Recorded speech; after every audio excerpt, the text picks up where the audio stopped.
when it comes to credit, what do you think would be the best option for me starting out as a college student?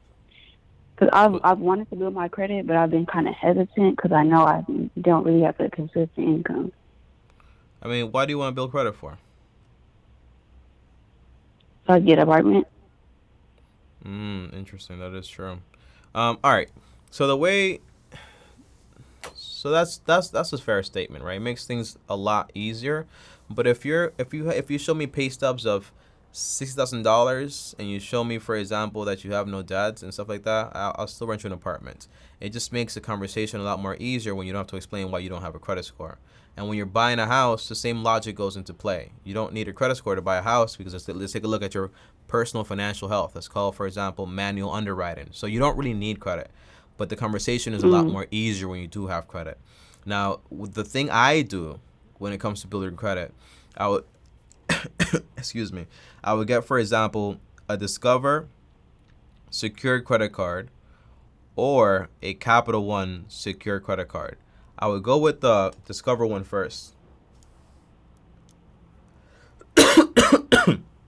Okay. I would go with the Capital One secured credit card first because that one's a lot more Okay. easier to actually get. A secured credit card is a credit card that the credit line is based on the money that you actually gave them. So they have no reason not to give you the credit card because it's with your money basically. Does that make sense? Yeah, that makes sense. So that's the idea. It's a lot easier to actually get, and then the whole thing would be like, do you have Netflix? Do you have a phone bill? Do you have iTunes? Like, Yeah. what? Okay, yeah. So you put one small bill on the credit card, and you set it to pay itself in full every single month automatically, and you forget about the credit card, and you're gonna build credit in the next 6 to 12 months like that, without actually taking the risk of falling into debt.